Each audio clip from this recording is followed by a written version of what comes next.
Packing क्यों कर रहे हैं? कहीं जा रहे हैं क्या? हाँ, पर अभी नहीं, सुबह निकलूंगा। अभी बस बैग भर लेता हूँ, कहीं ये ना हो कि सुबह पैकिंग के चक्कर में बस छूट गई।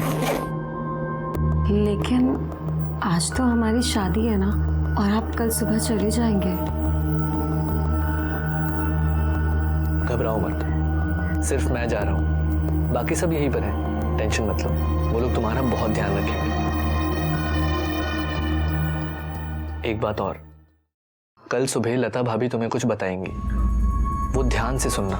बस 7-8 दिन की बात है, तुम 7-8 दिन संभाल लेना, उसके बाद मैं देख लूंगा। मैं कुछ समझी नहीं। 7-8 दिन मुझे क्या संभालना होगा? धीरे धीरे सब समझ में आ जाएगा। और एक बात याद रखना, मैं तुमसे बहुत प्यार करता हूं और हमेशा करता रहूंगा। चलो अब तुम सो जाओ, मैं यही बाहर हूं। अरे लेकिन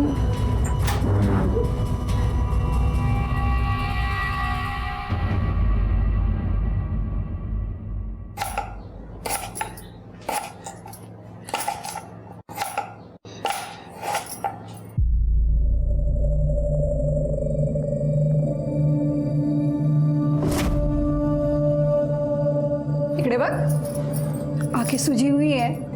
लगता है नरेंद्र बाबू ने रात भर सोने नहीं दिया। वो तो सुबह सुबह पूना चले गए। ओह, इसलिए रात भर सोने नहीं दिया।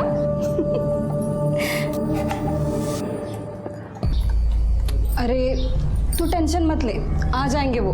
अभी पूना में उनका ट्रैवल एजेंसी का बिजनेस है ना, अगर नहीं जाते तो काम का नुकसान होता। वही नहीं, हाँ, वो कुछ कह रहे थे कि 7-8 दिन मुझे संभालना होगा। 7-8 दिन मुझे क्या संभालना होगा? अरे कुछ नहीं है, मैं तुझे समझा दूंगी। 7-8 दिन काय करायचे ते, नको काळजी करू।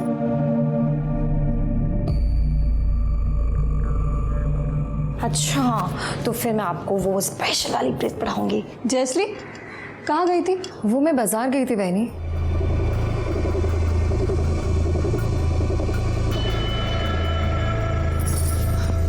सुन, तेरा महीना कब से शुरू हो रहा है? हाँ, अरे मैंने पूछा तेरा महीना कब से शुरू हो रहा है? 1-2 दिन हुआ है, 2-3 दिन और बाकी है। मीना, तिला समजावून सांग। हो वहिनी। चल गा। वहिनी, वहिनी, ये क्या बोल रही थी समझाने के लिए? कहीं नहीं, अगली बार जब तेरा महीना आएगा ना, तो 16-17 दिन पहले मुझे बता देना, मैं तुझे सब समझा दूंगी। लेकिन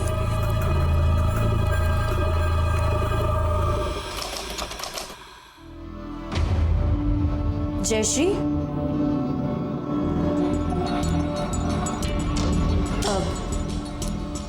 तूने लता वर्णी को कहा था कि तेरा महीना शुरू होने में 16-17 दिन बाकी हैं।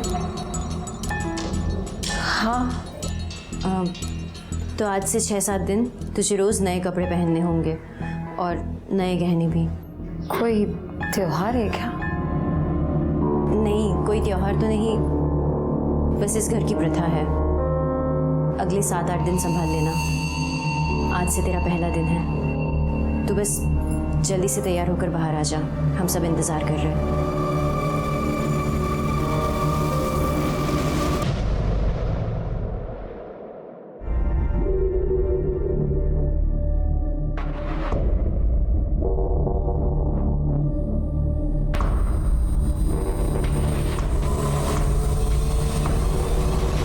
बहुत सुंदर लग रही हो, ये मेरी चॉइस की साड़ी है। वहिनी, लेकिन आज क्या है? हम बताएंगे आज क्या है। आओ आओ, बैठो यहाँ पे।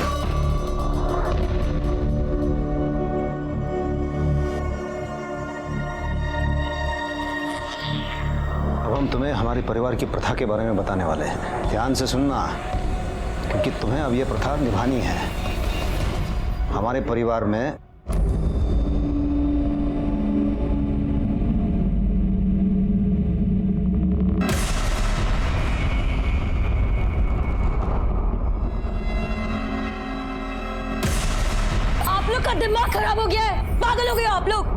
आपको क्या लगता है मैं कोई अनपढ़ गवार हूँ जो आपकी ये घटिया सी प्रथा मानूंगी? कभी नहीं। बाहर में जाए आप लोग और बाहर में जाए आपकी प्रथा। आप लोग टेंशन मत लीजिए, मैं जाकर उसे समझाती हूँ। जल्दी समझाओ तिला।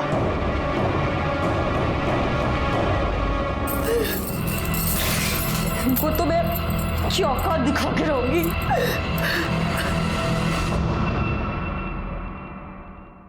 क्या बात है, तू अचानक कैसे आई? अरे शादी को 10 दिन नहीं हुए और तू मायके चली आई, और वो भी अकेले। बोलना पड़ा कहाँ से? हाँ ये लो ताई, चाय। नहीं चाहिए। ताई, ऐसा गुस्सा करने से क्या होगा? अब आप बोलोगी नहीं, हमें कुछ बताओगी नहीं, तो हमें कैसे पता चलेगा? अच्छा बताओ, अचानक आने की क्या वजह है? मैं यहाँ ये सोच के आई कि ये भी मेरा घर है, लेकिन तुम लोगों को अगर मेरा आना पसंद नहीं है तो मैं यहाँ से भी चली जाती हूँ। नहीं ताई, अरे ताई! कैसा लीला? प्रथा वथा तो भूल ही जाओ, मैं तुम्हारे बिना उस घर में पैर भी नहीं रखूंगी। क्यों बात को बढ़ा रही है? और क्या जरूरत थी ऐसे घर छोड़ के आने की? हैं? बोला था ना मैंने, मैं हूँ तेरे साथ, मैं संभाल लूंगा। लेकिन तूने मेरी एक नहीं सुनी। अब तू एक काम कर, कल के कल घर वापस जा, बाकी मैं देख लूंगा, ठीक है? और जल्दी आऊंगा मैं। चल अभी फोन रखता हूँ।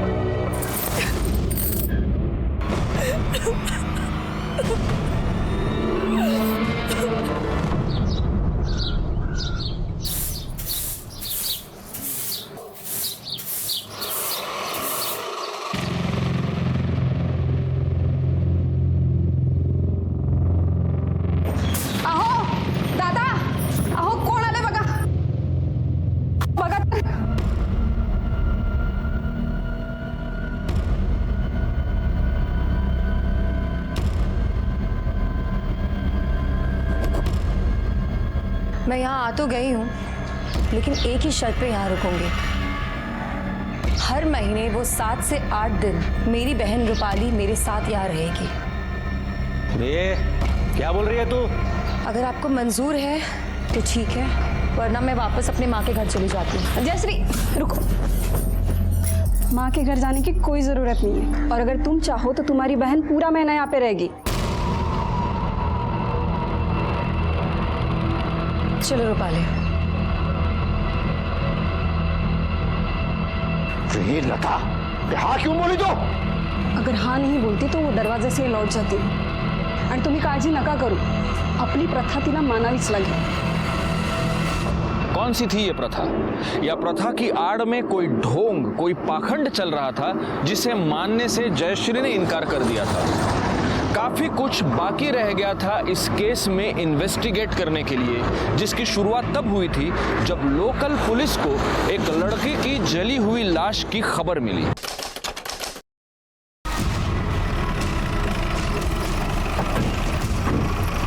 उधर है सर, लाश उधर है। अभी वो पीछे हटिए, पीछे हो जाइए सब लोग। चला आगे, चला। सब बॉडी बुरी तरह जल चुकी है, ये भी पता चल पाना मुश्किल है कि आदमी है या औरत। जिस तरह जला है उससे लगता है कि जलाने के लिए पेट्रोल या केरोसिन यूज किया है। कंफर्म नहीं, पर साड़ी सा टुकड़ा वाटतो है जो पूरी तरह जलने से बच गया है। एक काम करो, ये टुकड़ा और डेड बॉडी फॉरेंसिक भेज दो, और आसपास के गांव में पता करो कोई लापता है क्या। सर खुले में जला है, इसका मतलब इसकी बू 1-8 किलोमीटर तो दूर फैली होगी। तुम लोगों ने किसी को देखा है क्या? हाँ नहीं। गायतोंडे सर, आजूबाजूला कोणाचं घर आहे का बघा। हो सर।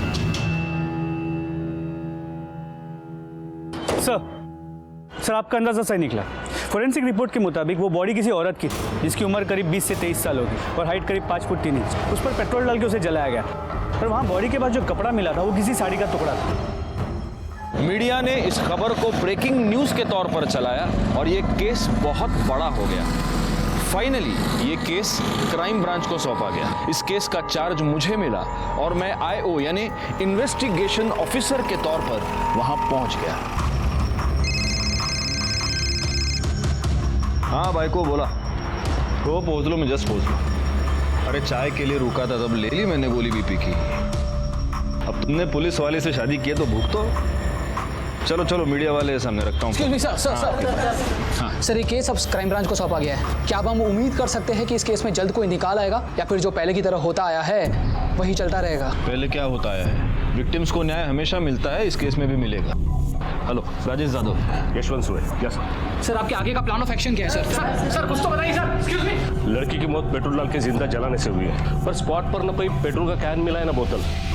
हमने गांव में भी पूछताछ की पर कुछ हाथ नहीं लगा। हाँ, एक इन्फॉर्मेशन जरूर मिली है। लाश मिलने के 4 दिन पहले एक रूपाली नाम की लड़की अपने 22 साल की बहन की मिसिंग कंप्लेंट लिखवाने हमारे बिग चौकी आई थी। सर मुझे मेरी ताई की मिसिंग कंप्लेंट लिखवानी है। पर रूपाली से पहले जयश्री के ससुराल वाले उसकी मिसिंग कंप्लेंट कर चुके थे। तुम लोग यहाँ क्या कर रहे हो? सर ये मेरी ताई के ससुराल वाले। सर मुझे पूरा यकीन है, हो ना हो इन्होंने मेरी ताई के साथ कुछ तो गलत किया है। मुझे यकीन है उन्होंने मेरी ताई को गायब किया है। सर 2 दिन पहले मैं इनके घर गई थी, इन्होंने कहा कि ताई पुणे में है जीजा जी के साथ। मैं 2 दिन से फोन लगा रही हूँ, फोन स्विच ऑफ आ रहा है और अब पता चल रहा है कि ताई पुणे में है ही नहीं। इन्होंने मिसिंग कंप्लेंट में यही सब लिखाया है? झूठी रिपोर्ट लिखवाई इन्होंने। मतलब? सर 2 दिन पहले मुझे ताई का फोन आया था, ताई बहुत रो रही थी। आपको मेरी बात पे यकीन नहीं ना? आप ये सुनिए। नरेंद्र के भाई ने मेरे साथ रेप किया। प्लीज मुझे बचा लो, प्लीज। एक बात बताओ, ये रिकॉर्डिंग सुनने के बाद नरेंद्र के भाइयों का रिएक्शन क्या था? यही कि वो उन्हें फंसाने की कोशिश कर रही है।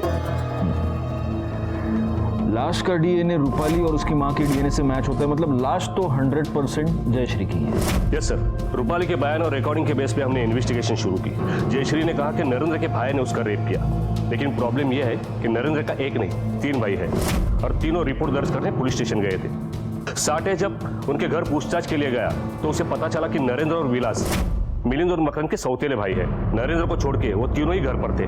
देखिए साहब, हम आपसे पहले भी कह चुके हैं कि हमें लगा जयश्री नरेंद्र के पास पूना गई है, पर जब नरेंद्र से बात हुई तो पता चला कि वो वहां भी नहीं है। जितना ढूंढना था हमने ढूंढ लिया, लेकिन नहीं मिली, तो फिर हमने बिग चौकी में कंप्लेंट लिखाई।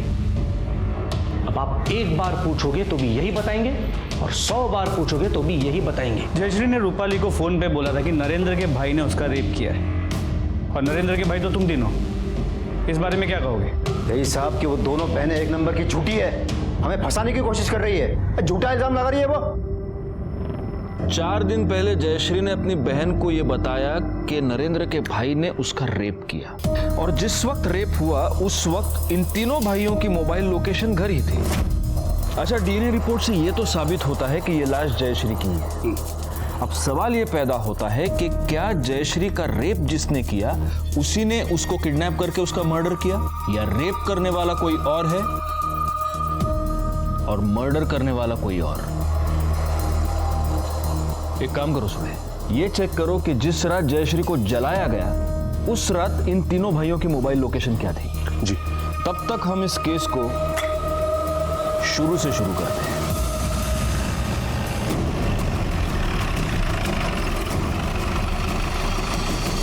रूपाली, मैं जानता हूं तुम अपनी बहन से बहुत प्यार करती थी।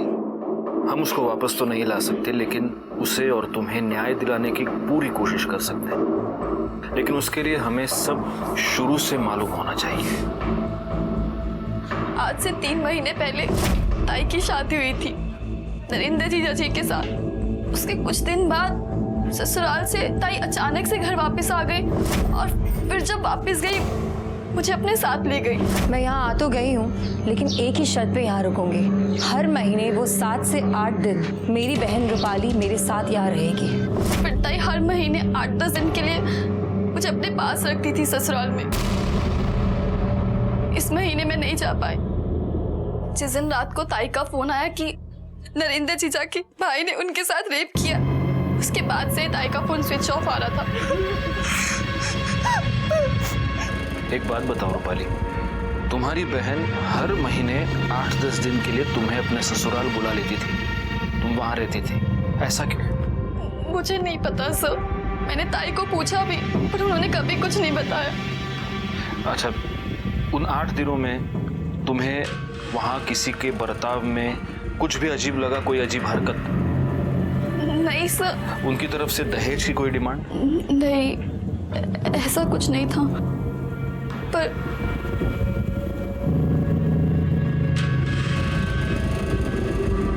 रूपाली, ऐसा कुछ भी है जो तुम मुझे बताना चाहती हो? नहीं सर, सब बता दिया मैंने आपको।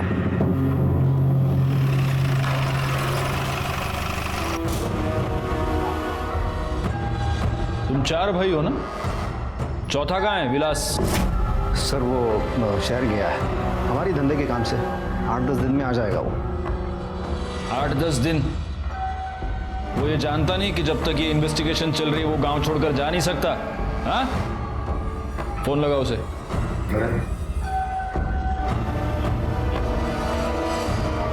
हेलो, स्पीकर पे।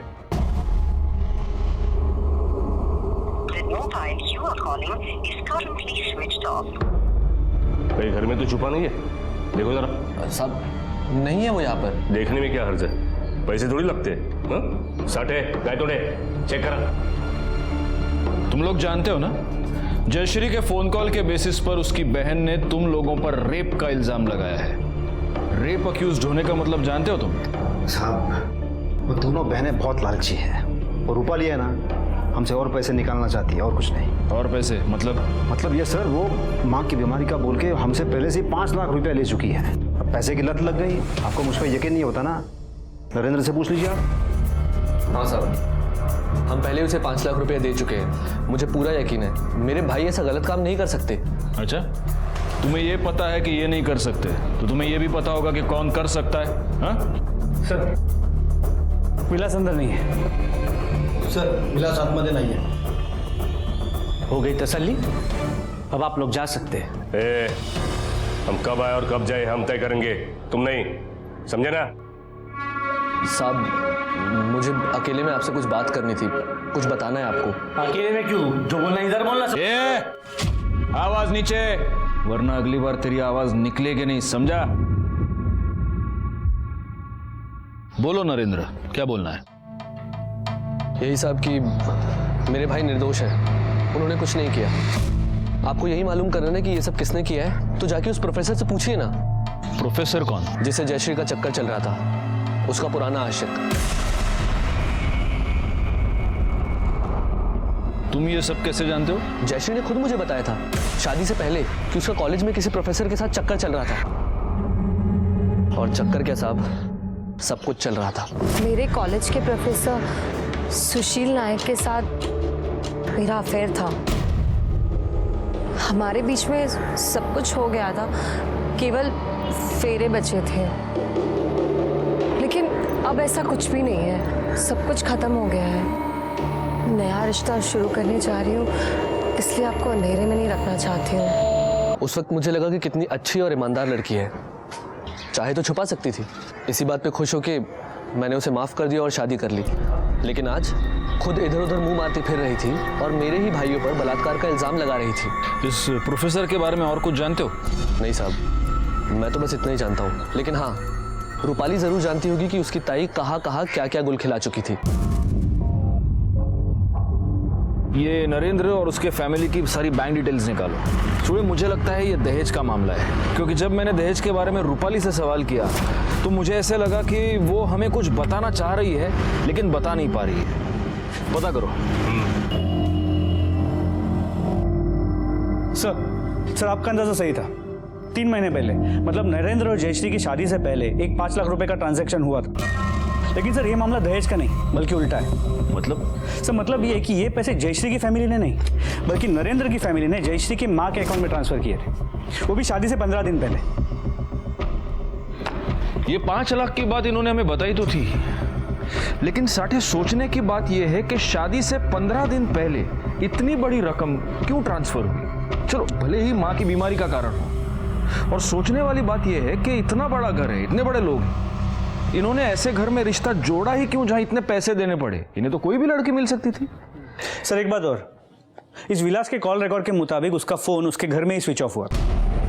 शहर जाने वाला आदमी घर में फोन स्विच ऑफ करके शहर जाता है? नहीं, लेकिन सबसे पहले ये 5 लाख के सवाल का जवाब ढूंढना पड़ेगा।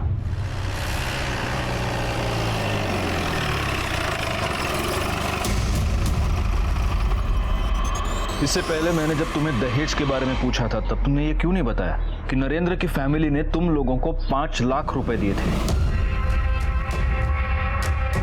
सर हमारी मजबूरी थी। आई बहुत बीमार रहती थी, उनके इलाज के लिए पैसों की ज़रूरत थी जो हमारे पास थे नहीं। नरेंद्र जीजा जी की फैमिली ने कहा कि वो ताई को खरीदना चाहते हैं उनसे शादी के लिए। 8 लाख देने की बात हुई थी, 5 लाख रुपए दिए, कहा बाकी 3 लाख रुपए बाद में देंगे। हमारे पास कोई चारा नहीं था, इसलिए ताई की शादी करवा दी। अच्छा, ये प्रोफेसर सुशील नाइक, इसका और जयश्री का क्या कनेक्शन है? है नहीं सर, था। मेरी ताई उनसे बहुत प्यार करती थी, शादी करना चाहती थी, पर प्रोफेसर सर ने उनसे शादी करने के लिए मना कर दिया क्योंकि वो पहले से ही शादीशुदा थे। ताई दुखी रहने लगी, किसी से बात नहीं करती थी। भाई ने सोचा कि अगर उनकी शादी हो जाएगी तो वो खुश रहेंगे। ये प्रोफेसर कहाँ रहता है जानती हो?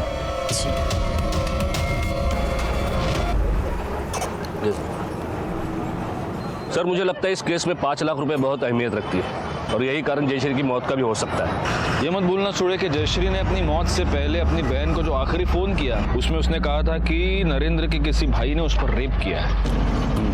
लेकिन सर तीनों भाइयों की मोबाइल की लोकेशन उनके घर की है और जयश्री की जली हुई बॉडी घर से करीब 5 किलोमीटर दूर में है। इसके अलावा रेप प्रूव करने के लिए हमारे पास उस फोन रिकॉर्डिंग के अलावा और कुछ भी नहीं है। और हम ये भी प्रूव नहीं कर सकते कि वो आवाज़ जयश्री की है, किसी और की भी हो सकती है। उस साला विलास फरार है, लगता है रेप करके डर के मारे भाग चुका है। उसका फोन सर्विलेंस पे डाल दो, कभी ना कभी तो ऑन करेगा।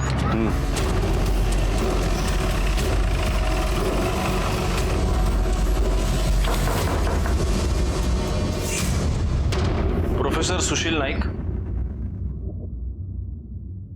मैं ही हूँ, क्या हुआ? जयश्री शिंदे आपकी स्टूडेंट, उसके बारे में आपसे कुछ बात करनी।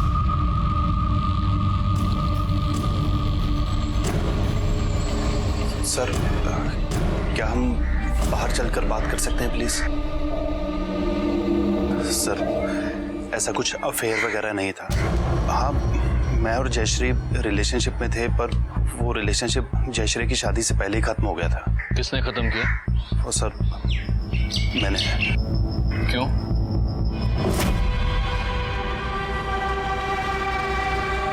क्या हुआ? ऐसे मुंह क्यों फुला रखा? मुझे आपसे शादी करनी है। तुम्हें पता है मैं शादीशुदा हूँ, मैं तुमसे शादी नहीं कर सकता।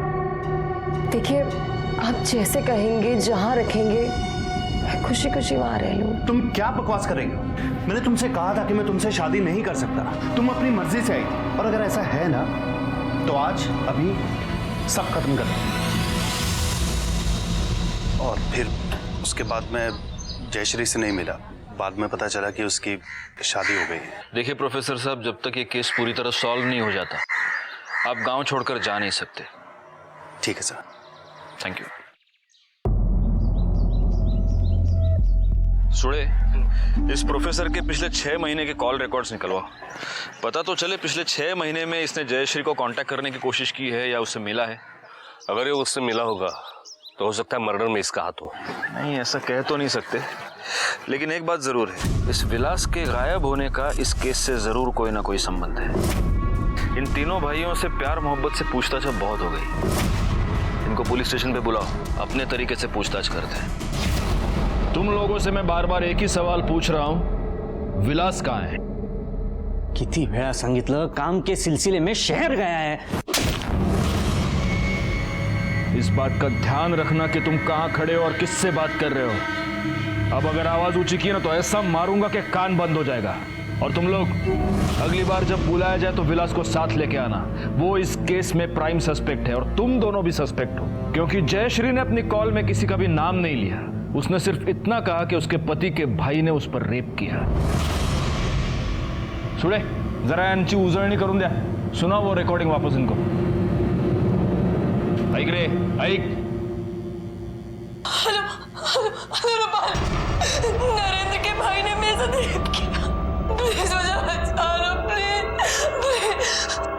रेप रेप रेप रेप कान पक चुके हैं अभी। इसे रेप नहीं कहते, हमारी ये प्रथा है आमची प्रथा। प्रथा? हो साहब, वंश को बढ़ाने की प्रथा है ये। अब हम तुम्हें हमारे परिवार की प्रथा के बारे में बताने वाले हैं। ध्यान से सुनना, क्योंकि तुम्हें अब ये प्रथा निभानी है। विलास और नरेंद्र हमारे सौतेले भाई हैं। उनकी माँ हमारे बराबर की नहीं थी, तो हमारे खानदान का वारिस बेटा उनका खून नहीं हो सकता। मीना और लता दोनों को लड़कियां हुई हैं। हम तुमसे लड़के की उम्मीद रखते हैं, उस लड़के की जो हम में से ही किसी का हो।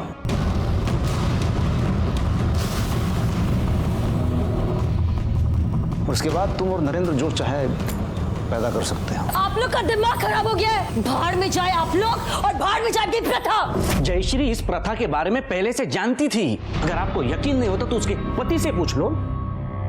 हाँ साहब, मैंने खुद उसको बताया था इस बारे में।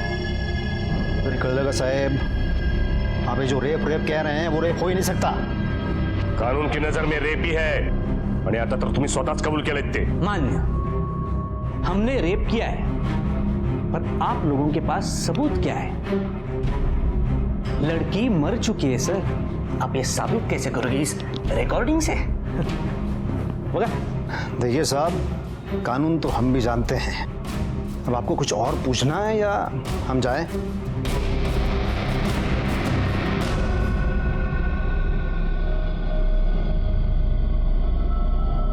सर, मिलिंद जिस तरह चिल्ला रहा था उससे तो लगता है कि इन तीनों ने ही जयश्री के साथ कुछ किया है।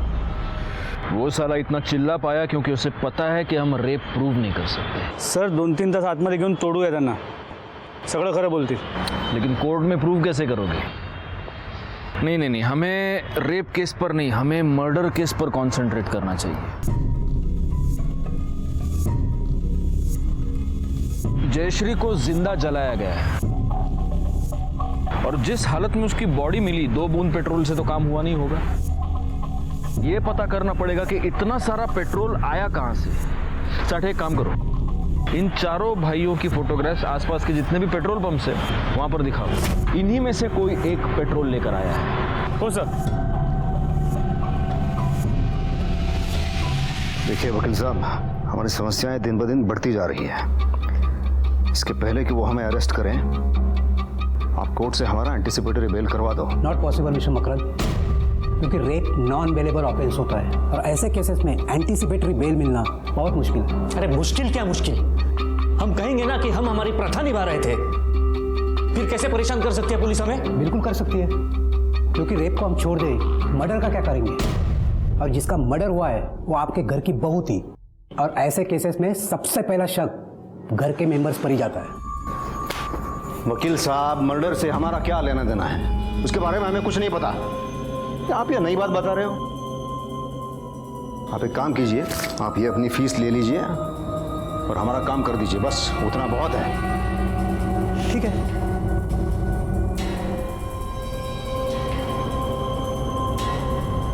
पुलिस को कोई कुछ नहीं कहेगा, उनको जो चाहे करने दो। पुलिस हम तक कभी पहुंच नहीं पाएगी। कर लगा?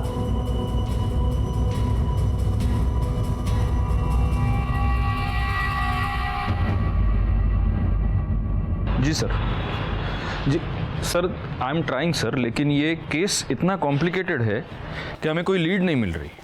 जी सर, सबसे बड़ी प्रॉब्लम ये है कि रेप प्रूव करने के लिए विक्टिम की कॉल रिकॉर्डिंग के अलावा हमारे पास कोई प्रूफ नहीं है। I know sir, I am trying my best. जय हिंद सर। सर, प्रोफेसर सुशील के कॉल रिकॉर्ड्स, उसने हमसे झूठ बोला था। पिछले महीने में उसने जयश्री से 3 बार बात की। इसके अलावा जिस वक्त और जहां पे जयश्री को जलाया गया था, इसकी मोबाइल की लोकेशन उसी एरिया की, प्लस इसके पास बाइक भी है। मतलब पेट्रोल पंप से पेट्रोल लेने का बहाना भी है इसके पास। इस प्रोफेसर को उठाओ साठे, अब इसकी क्लास हम लेंगे और इसे सिखाएंगे कि झूठ बोलने का नतीजा क्या होता है। मैंने जयश्री को कॉल नहीं किया था, जयश्री ने मुझे कॉल किया था। वो मुझसे 5 लाख रुपए मांग रही थी। 5 लाख? किस बात का 5 लाख? सर मुझे नहीं पता सर, उसने कहा बहुत अर्जेंट है। सर 5 लाख बहुत ज़्यादा होता है, मुझे जैसा प्रोफेसर 5 लाख कहाँ से लाएगा सर? मैंने मना कर दिया। उसके बाद भी उसका कई बार कॉल आया, पर मैं पैसे नहीं दे पाया। सही बात है, जयश्री तुझे ब्लैकमेल कर रही थी, उसने तुझे धमकी दी थी कि अगर तूने उसे 5 लाख रुपए नहीं दिए तो वो तुम दोनों के रिलेशनशिप के बारे में तेरी बीवी को बता देगी। तेरे पास 5 लाख रुपए थे नहीं और इसलिए तूने उसका मर्डर कर दिया। नहीं सर, ऐसा बिल्कुल भी नहीं है सर। ऐसा ही हुआ है और इसीलिए क्राइम के वक्त तू वहां पर मौजूद था। झूठ मत बोलना क्योंकि तेरे कॉल रिकॉर्ड्स सब सच बता रहे हैं। सर मैं वहाँ मैं जयश्री के बुलाने पर ही गया था। उसका कॉल आया था मुझे किसी पीसीओ नंबर से। हेलो सर, वो कह रही थी उसकी जान को खतरा है। मैं सर वहाँ पहुँचा भी पर ना जयश्री आई ना उसका कोई कॉल आया। तो तुझे पता था कि जयश्री बहुत बड़ी मुसीबत में है लेकिन फिर भी तू चुप रहा। सर मेरे बीवी बच्चे हैं सर, इसलिए। कहीं ऐसा तो नहीं है कि जयश्री मकरंद और मिलिंद के 5 लाख रुपए वापस करना चाहती थी और इसी बात का फायदा उठाने की कोशिश इस प्रोफेसर ने की। जब जयश्री नहीं मानी तब उसने जयश्री का मर्डर कर दिया। इसीलिए प्रोफेसर की मोबाइल लोकेशन भी उस वक्त क्राइम स्पॉट है। हो सकता है सर। एक काम करो साठे, इस प्रोफेसर के बाइक डिटेल्स भी आसपास के सारे पेट्रोल पंप्स को दे दो ताकि हमें ये पता चले कि कहीं इस प्रोफेसर ने तो ये सारा पेट्रोल नहीं खरीदा है। सर, गांव के बाहर 2 पेट्रोल पंप है जिसमें से एक ने मान लिया है जयश्री को जिस रात जलाया गया उस रात एक बाइक वाला उनके यहाँ से लूज पेट्रोल लेके गया था, लेकिन जिसने बेचा था वो वर्कर छुट्टी पर है। उसे ढूंढो और उसे फोटो दिखाओ। अगर वो फोटो पहचानता है तो हमने अपना केस सॉल्व कर लिया है। सर विलास का फोन सर्वेलेंस पे था और वो अभी स्विच ऑन हुआ है। वो कहीं नहीं गया, गांव में ही छुपा बैठा है। चलो साठे, विलास की अभी मोबाइल लोकेशन कहाँ है? सर फिलहाल तो उसकी फोन की लोकेशन स्टैटिक है यहाँ पे। वही छुपा होगा। चलिए सर, मारे गाड़ी कर।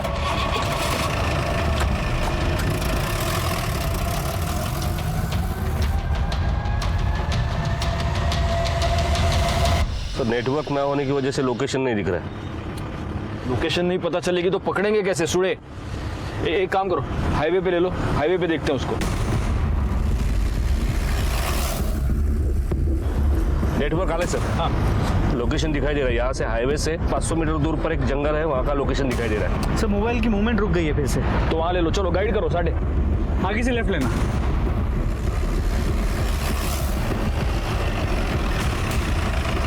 सर लोकेशन यही का दिखा रहा है। साठे फोन लगाओ उसको।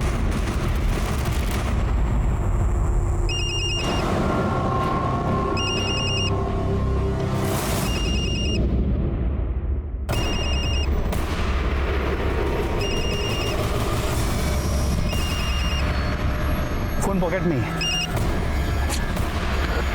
बैठ दो। इसे हमें जिंदा पकड़ना था। मुझे लगता है जयश्री का रेप इसे नहीं किया था और अब पकड़े जाने के डर से सुसाइड कर लिया। लेकिन इसकी बॉडी ठंडी पड़ चुकी है और इसका फोन अभी 15 मिनट पहले तक हमको यहाँ घुमा रहा था। खून भी सूख चुका है। अगर इसको सुसाइड ही करना था तो यहाँ क्यों आया? जहाँ छुप कर बैठा था वहीं सुसाइड कर लेता। चीजें मैच नहीं हो रही। एक काम करो, ये चाकू फिंगरप्रिंट्स के लिए भेज दो और इसकी बॉडी पोस्टमार्टम के लिए भेज दो। इसका टाइम ऑफ डेथ पता चलना बहुत जरूरी है। अच्छा, फैमिली को इन्फॉर्म कर दे। हाँ, घर वालों को इन्फॉर्म कर दो और पोस्टमार्टम के बाद इसकी बॉडी घर भेज दो। हम भी चलेंगे। जरा देखते तो हैं इसकी मौत का इसके भाइयों को कितना दुख हुआ है। शांत रहा मीना। साहब, ये मीना को तो अब भी यकीन नहीं हो रहा है विलास ऐसा कुछ कर सकता है। बहुत बुरा सदमा लगा है इसे। ए मीना, संभाल जरा अपने आप को। जिसे जाना था वो चला गया। लता समझो जरा तेरा संग। दादा, मुझे तो लगता है जब हम घर पर नहीं होंगे ना तब विलास ने जयश्री का रेप किया होगा, फिर उसे मार दिया होगा। हाँ बोलो। हाँ ठीक है, ठीक है, हम लोग पहुंचते हैं। ओके सर, विलास की पीएम रिपोर्ट के मुताबिक विलास की मौत हाथ की नस काटने से हुई। पर ताज्जुब की बात यह है कि विलास के मौत का समय हमारे वहां पहुंचने से 6 घंटे पहले का है। मतलब विलास मर चुका था पर उसका फोन घूम रहा था और हमें भी घुमा रहा था।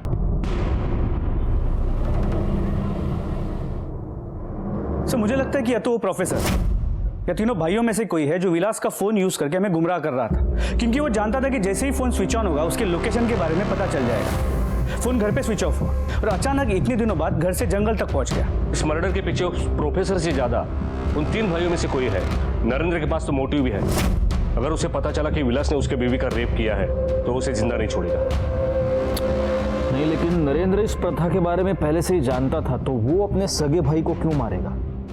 अच्छा, ये जयश्री ऐसी लड़की है जिसने इस वाहियात प्रथा को मानने से मना कर दिया। बाहर में जाए आप लोग और बाहर में जाए भी प्रथा। एक मिनट। यूरेका, अगर ये इन लोगों की प्रथा है तो जयश्री से पहले विलास की बीवी मीना, वो भी तो इस प्रथा का शिकार रही होगी। ये याद रखिए कि अगर आज आप चुप रहेंगे तो कल आपकी बेटी के साथ भी वही होगा जो आपके साथ हुआ है। हमें प्लीज बताइए इस घर में एग्जैक्टली क्या हुआ है और कब से चल रहा है? जब से मैंने देखा है तब से ये घटिया प्रथा चली आ रही है। मेरे ससुर ने 2 शादियां की थी। मिलिंद और मकरंद उस ऊंची जात वाली माँ के बच्चे हैं।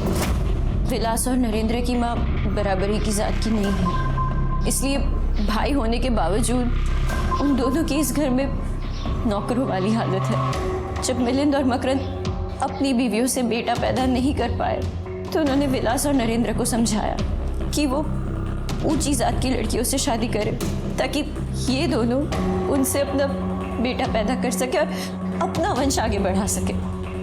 इसी वजह से उन्होंने पहले मुझे खरीदा, फिर विलास से मेरी शादी करवाई और फिर इन दोनों भाइयों ने मेरे साथ जबरदस्ती की।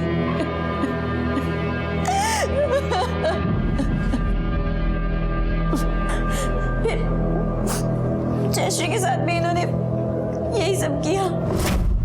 लेकिन फिर इन्होंने जयश्री को मारा क्यों?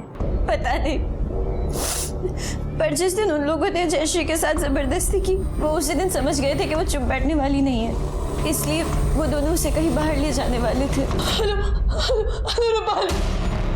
नरेंद्र के भाई ने मेरे साथ रेप किया। प्लीज मुझे बचा लो, प्लीज। तू टेंशन मत ले, कुछ नहीं होगा। एक तो बात अपने तक आएगी नहीं, और अगर आ भी गई ना, विलास पे डाल दूंगा। जब आप लोगों ने ज्यादा पूछताछ की तो मैंने ही विलास से कहा कि जाकर कहीं छुप जाए, वरना उसके भाई उसे ही झूठे केस में फंसा देंगे। तो उसने मेरी बात मानी और वो गांव में ही कहीं जाकर छुप गए। फिर ये बात उनको कैसे पता चली? मतलब ब्लैकमेल करूंगी।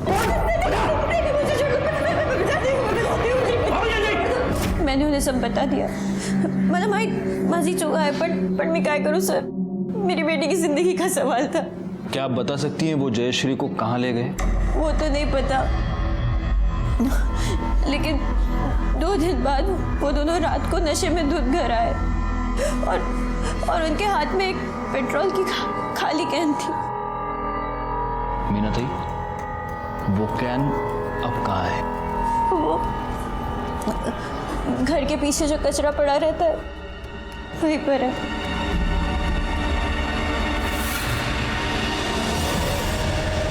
तुमने मेरे पास सबूत मांगा था ना?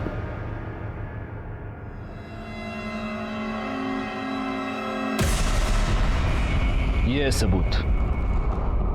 ये वो कैन है जिसमें जयश्री को जलाने के लिए पेट्रोल भरा गया था। इस कैन पर तुम दोनों के उंगलियों के निशान हैं। जिस पेट्रोल पंप से तुमने ये कैन भरा, वहां काम करने वाले बंदे ने तुमको पहचान लिया है। और ये पेट्रोल खरीदने के लिए तुमने जो क्रेडिट कार्ड इस्तेमाल किया, उसके डिटेल्स हमारे पास है। अब 1 बाय 1 सब कुछ बता दो कि जयश्री को कैसे मारा, उसके बाद विलास को कैसे मारा। बताओ। नहीं बताओगे? गायतोंडे सर।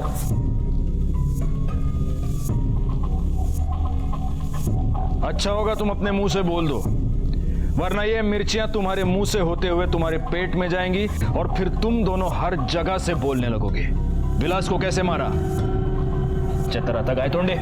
ठूसो मिर्ची इनके मुंह में। नहीं सर, हमने विलास को झूठ बोला था। देख विलास, जयश्री तो मर गई है पर हमारे परिवार को फंसा गई, और पुलिस को सबसे ज्यादा शक तुझ पे है क्योंकि तू नरेंद्र का सगा भाई है। तो एक काम कर, जब तक मामला ठंडा नहीं होता तू यहाँ से निकल जा। दादा यहाँ कहाँ लेके आए? अरे क्या करूं दादा? और फिर हमें गुमराह करने के लिए उसका मोबाइल ऑन किया और उसके छुपने की जगह से मौत की जगह तक ले गए। जी साहब। अब जयश्री, उस बेचारे को क्यों मारा? हमने मारा क्योंकि हमारे साथ धोखा हुआ था। धोखा मतलब?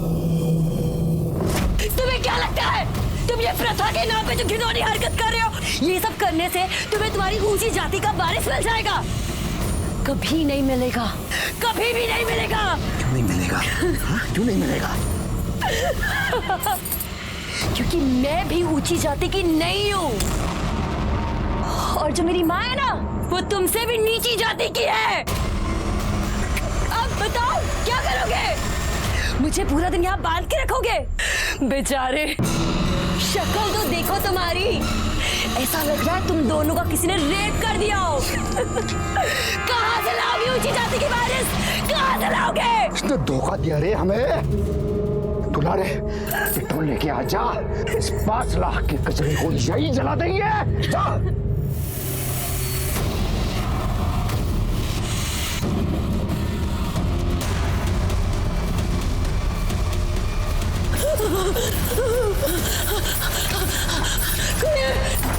कोई है?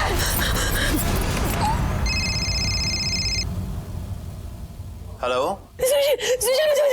मैं तालाब वाले मार्केट के पास से बोल रही हूँ। मेरी जान खतरे में।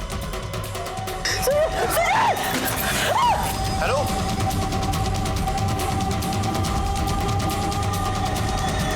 बड़ी प्रथा निभानी थी ना तुम लोगों को। कानून की भी एक प्रथा होती है, फांसी, और तुम दोनों को फांसी तक पहुंचाना अब हमारी जिम्मेदारी है।